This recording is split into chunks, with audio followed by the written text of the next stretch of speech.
manera adecuada, si no hay una digestión parcial, hay un traspaso inadecuado, una absorción inadecuada de esa molécula, que ocurre también con la caseína, y es transformada a nivel de, una vez que se absorbe a nivel del tejido intestinal, a nivel del espacio extracelular, es atacado a nivel enzimático y se convierte en sustancias que son opiáceas. Ahorita no recuerdo el nombre de que se transforma el gluten y de la caseína. Pero estas sustancias opiáceas, ¿verdad? Pueden agarrar y se absorben a nivel de la sangre, llegan a nivel del cerebro, traspasan la barrera hematocefálica y se unen a receptores a nivel de las neuronas. ¿A qué llevo este ejemplo? Que entonces estamos hablando a nivel molecular y fíjense cómo se magnifica la señalización de esa molécula. Y cuando muchas veces esto va a que el paciente muchas veces, los abuelos o el papá, al papá a veces es un poquito resistente a las cosas, agarra y dice, bueno, pero un poquito que como no le va a hacer daño.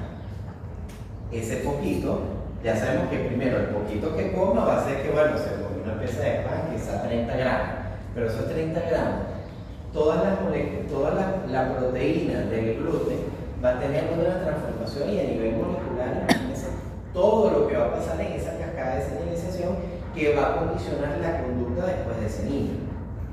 Y que ese niño va a estar, como decía una mamá, consume tal alimento y es como que se hubiese tomado 2 vasos de vodka, drogado de vodka.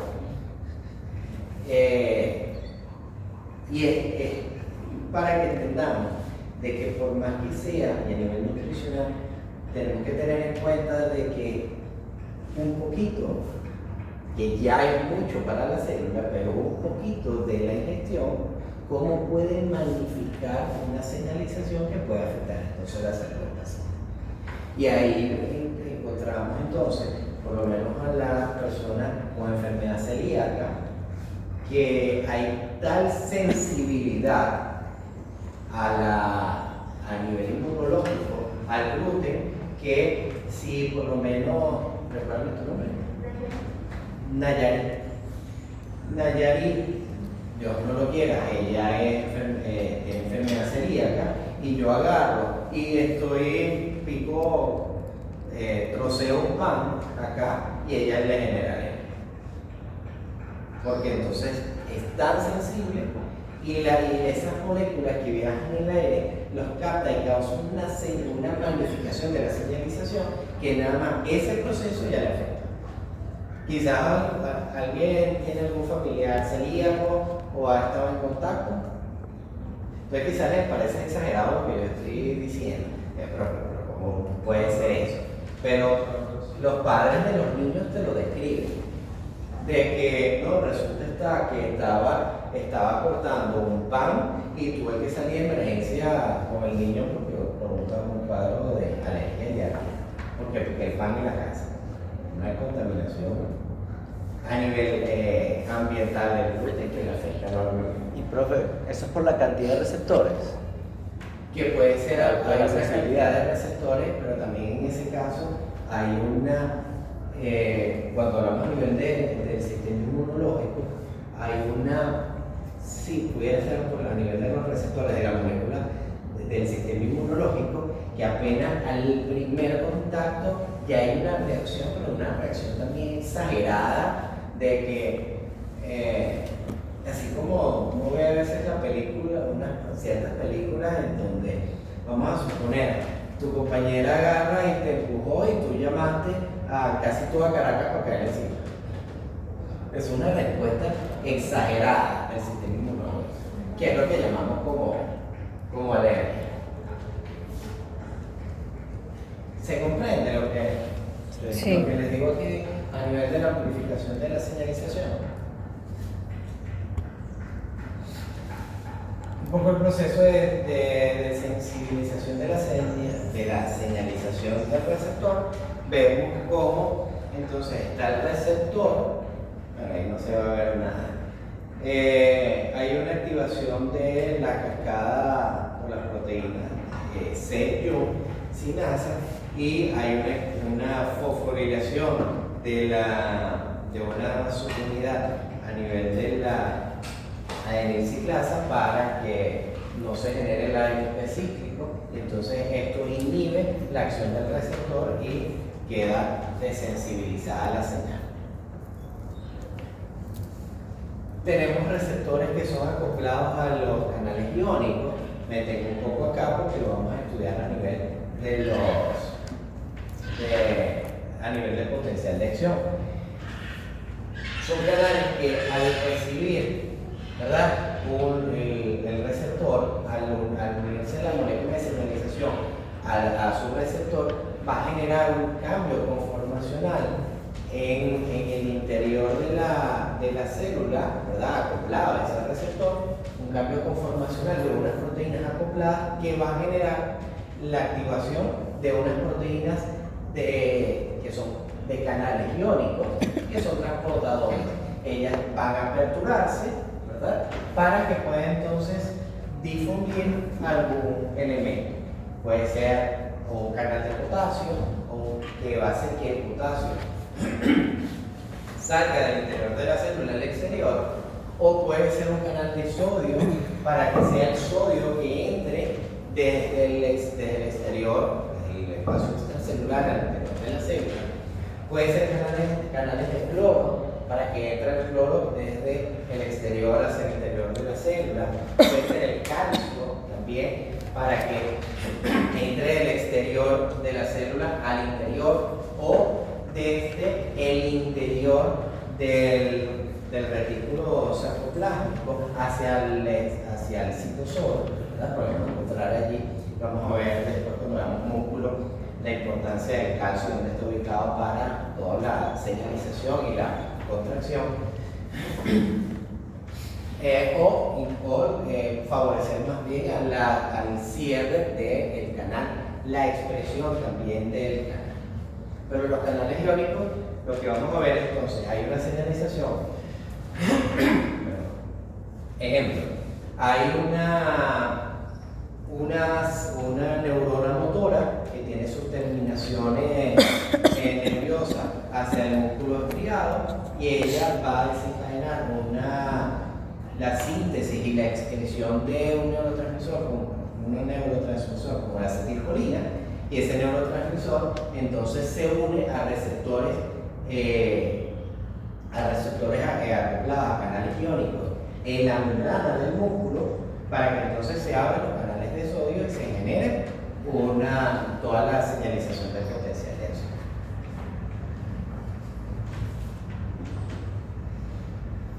Voy a saltar esta parte que casi no se ve, que son receptores activados por la fosfolipasa C.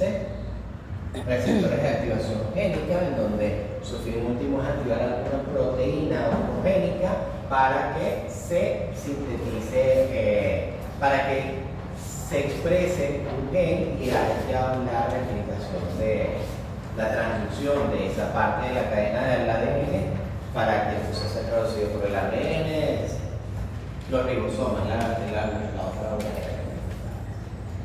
Tenemos los receptores con actividad enzimática. ¿Qué caracteriza a estos receptores? Que no van a necesitar de una proteína, de un segundo mensajero, porque ellos tienen una actividad enzimática que al unirse el receptor la molécula de señalización al receptor, hay un cambio conformacional, y dentro de la célula, esa terminación de ese receptor ya intracelular tiene una actividad enzimática que fosforila o desfosforila alguna proteína para que se dé la cascada de señalización. ¿Esto ocurre gracias a la insulina o glucagón? La insulina tiene receptor receptor de tirosina quinasa. Ella se une, y como les explicaba en la clase anterior, por lo menos el receptor de tirosina quinasa está compuesto por una subunidad alfa y una subunidad beta. Al unirse la insulina a la subunidad alfa o beta, tiene que esperar a que se una con la otra subunidad para entonces activar ese complejo enzimático y que se genere la cascada de señalización. Porque si se une a una sola subunidad y no a la otra, entonces no se da. Es lo que se expresa ahí en la membrana, que están las dos subunidades y al unirse es que se genera toda la cadena. Y les decía en la clase anterior, en la membrana lipídica no es algo que está estático, hay una fluidez de la membrana y esa membrana está en constante movimiento y todas las moléculas, proteínas, moléculas de comunicación, etc., están navegando por esa membrana lipídica. Incluso los lípidos de la membrana, eso es algo muy interesante. Cuando se estudia bien la membrana lipídica, hay ciertos fosfolípidos que se expresan hacia el exterior de la membrana y hay otros que se expresan hasta al interior. Y creo, si mal no recuerdo el nombre, la fosfatriglicerina es un lípido que está hacia el interior de la célula, es decir, expresado hacia el citosol, y que al cambiar su posición, al traslocarse hacia el exterior, es una señalización de muerte celular, porque ya es desconocido por células del sistema inmunológico para su destrucción o u otros componentes para empezar la destrucción de esa membrana lipídica y que sea la muerte celular. Eso es sumamente interesante porque, bueno, de ahí obviamente ya uno describe, bueno, si hay un lípido, un fosfolípido que es reconocido para la muerte celular, el envejecimiento celular, es algo que pudiéramos trabajar en la industria farmacéutica para alargar la vida de esa célula. Y entonces el tratamiento anti-envejecimiento, eso lo he escuchado ahorita, ¿no? Todos los tratamientos anti-envejecimiento, todas esas cosas. Pero obviamente la industria farmacéutica está trabajando en estas cosas para alargar la vida del ser humano. ¿Quién va a preguntar? Nada, que eso es, lo que mencionó se conoce como la epigenética, es una rama de la nutrición. No. La epigenética son las. A ver, ¿cómo te lo puedo definir? Es el medio ambiente, ¿verdad?, en donde se encuentra un individuo y que puede afectar la expresión o no a nivel de sus genes, que pueden ser patológicos, ¿no? ¿Verdad? Ejemplo, yo tengo, vamos a suponer que yo tengo una predisposición genética para desarrollar enfermedad celíaca, por decir algo. Pero si yo estoy en un medio ambiente en donde no hay gluten, o sea, yo no estoy expuesto al gluten o a alguna otra sustancia que me pudiera generar una respuesta inmunológica y que destruye entonces estas enzimas que digieren el gluten, etc., yo no desarrollo enfermedad. Pero si yo tengo la predisposición genética y yo estoy en un medio ambiente que me lleva, o sea, que es rico en gluten y ciertas otras sustancias y que me pueden desencadenar lo que es una enfermedad, es más probable que la vaya a generar. Entonces esa es epigenética, es las condiciones ambientales, cómo pueden afectar la expresión génica de la persona. Eso es la epigenética. Creo que lo que tú te refieres es la nutrigenómica y la nutrigenética, que es el uso ya a nivel de nutrientes específicos para favorecer o no la expresión de algún gen. Eso es algo, son estudios espectaculares. Hay posgrados en Europa magníficos de eso que espero que en algún momento va a ser. Creo que esa es la panacea a nivel de la nutrición. Y a eso es lo que vamos. No nutrir al organismo, sino nutrir a las células para favorecer su funcionamiento o inhibir alguna acción de esas células. Obviamente, después de hacer un posgrado de eso, pura investigación, y eso es en un laboratorio, y sobre todo aquí en Venezuela, cómo aplicarías la nutrigenética y la nutrigenómica para eso. Y si lo aplicas, la consulta de ese país. Proteínas ligandos que envían señales a través de la tirosina quinasa, la insulina, el factor de crecimiento semejante a la insulina, factor de crecimiento epidérmico, factor de crecimiento derivado de plaquetas, factor estimulante de colonia, factor de crecimiento de fibroblastos. Y tenemos también receptores de hormonas esteroideas y retinoides, que son receptores que vamos a encontrar o en el citoplasma o ya directamente incluso en la membrana nuclear, o incluso hay moléculas que sus receptores están dentro del núcleo. Y el transporte de membrana, bueno, ya eso lo conversamos la clase pasada, pero voy a profundizar en esto. Vamos a volver a repetir. ¿Alguna pregunta, alguna duda?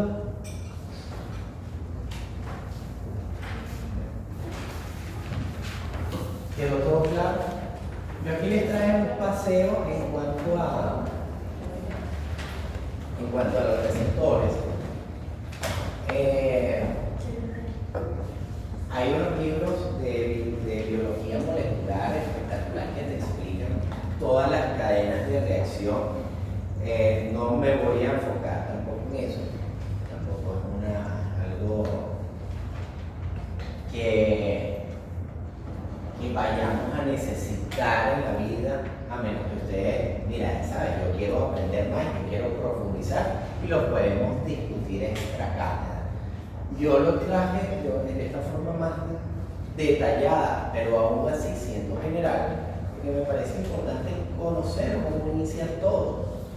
Porque nosotros estudiamos, bueno, ya después cuando veamos potencial de acción, sí, la proteína, los canales iónicos, se desencadena el potencial de acción. ¿Cuál es la acción de ese potencial de acción? ¿Verdad? ¿Qué función va a cumplir en la célula? ¿Qué activa o qué inactiva? Etcétera. Pero todo inicia con una molécula de señalización y la unimos a su receptor. ¿Qué distintos receptores? Habrán visto en bioquímica que entonces leemos mucho, sí, porque la MP cíclico, que si la deniciclasa, los segundos mensajeros, pero ¿qué es? ¿De dónde viene?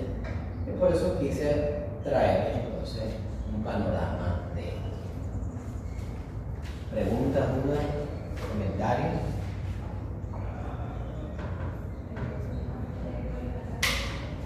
Entonces, bueno, obviamente ya saben de que si alguien es fuera también de otro, vamos a suponer, alguien es alérgico a alguna sustancia, mientras más alérgico sea, va a ser porque tiene mayor cantidad de receptores hacia ese alergeno.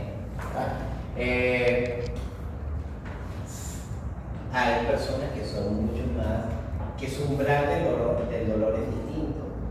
¿Y entonces cómo?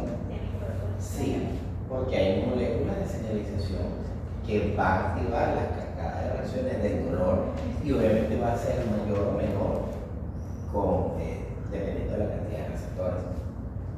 Entonces,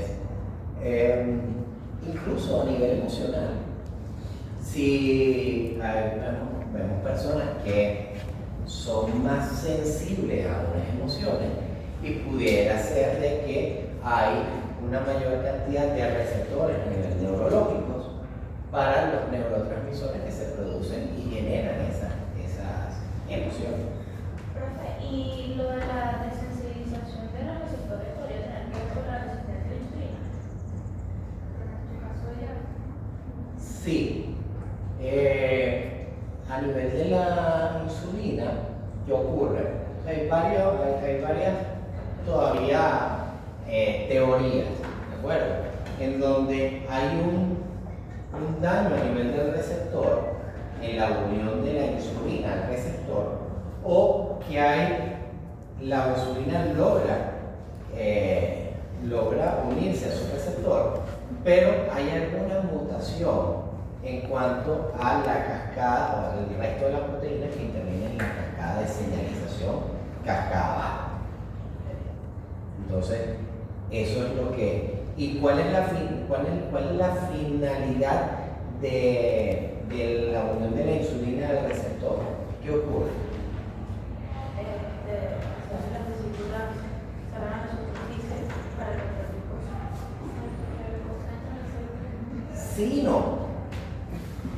Va por un buen camino, pero esas vesículas que tienen. ¿Y qué son los GLUT? Son proteínas transportadoras. El GLUT4 lo vamos a encontrar sobre todo a nivel muscular. Pero vamos a encontrar, tenemos GLUT1, GLUT2, 3, 4, 5. Bueno, pero uno de los más estudiados es el GLUT4, que es la captación a nivel de la glucosa hacia el músculo. Porque hay también GLUT2 en el nivel de lo que es el hígado, pero el hígado no necesita la actividad de la insulina para captar insulina, pero sí necesita la insulina para el metabolismo a nivel del carbohidrato. Pero eso es lo que se estudia, un daño a nivel del receptor o un daño abajo del receptor, porque hay la insulina, están los receptores, pero ¿qué pasa? Porque no se une o si se une porque no hay la reacción. Hay una de las causas más comunes de la insulino resistencia ovarios poliquísticos a nivel de la edad. ¿Alguna dama sufre de ovarios poliquísticos? 1, 2, 3. Eso es algo muy común, por lo que si no lo han estudiado, es bueno que agarren y con su control con su ginecólogo, por favor, por más que ustedes sean, creo que de las damas, las que tienen mayor edad es de 27 años. ¿Qué edad tienen? 30, ok, 30 años. Pero por más jóvenes que sean, no dejen de asistir a su consulta ginecológica. Háganse sus chequeos de mama, a nivel de su citología, todas esas cosas. Es impresionante a veces que uno ve en la consulta muchachas jóvenes que pueden estar presentando un cáncer, pero dicen, bueno, pero es que es joven. Y las cosas se complican por no estar pendientes. Pero bueno, fuera de eso, en su consulta siempre es bueno agarrar y hágase un chequeo, vean cómo está la glicemia, los triglicéridos y háganse una curva de insulina, no está de más. Porque pueden estar presentando una resistencia a la insulina y no se dan cuenta. Y eso obviamente a veces ni siquiera se dan cuenta porque ¿cuál es el tratamiento básico de los ovarios poliquísticos? El consumo de hormonas que viene por parte de las pastillas anticonceptivas. Es decir, ya consumen las pastillas anticonceptivas y de una manera paralela ya se está tratando sin saber. Pero siempre es bueno. ¿Otra pregunta, duda?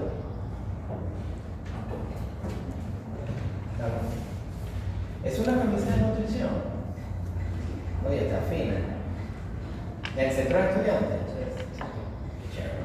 En mi centro de estudiantes lo único que hacía era poner papel toalé en el baño de la dama y ya ganar los puntos. ¿Aquí no? No, voten por alguien que no le ponga papel toalé. Con toallitas húmedas, vale, bien, ya al centro de estudiantes. Ok.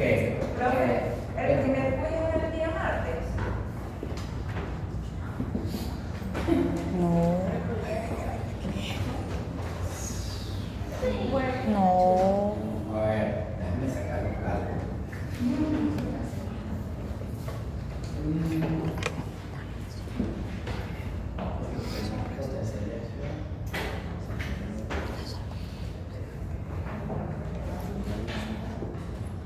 Sí, vamos a hacer, porque podemos hacer un quiz de, ¿cómo se llama esto? Receptores de membrana, ¿verdad?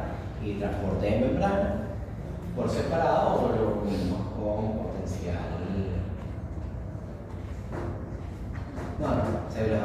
explicar mucho. Vamos a hacer un quiz de este tema, yo les paso las láminas, hacemos un quiz el lunes de este tema. El martes. ¿Dije el martes o dije otro? El lunes. Mi cerebro es caótico. Después del COVID, ese cerebro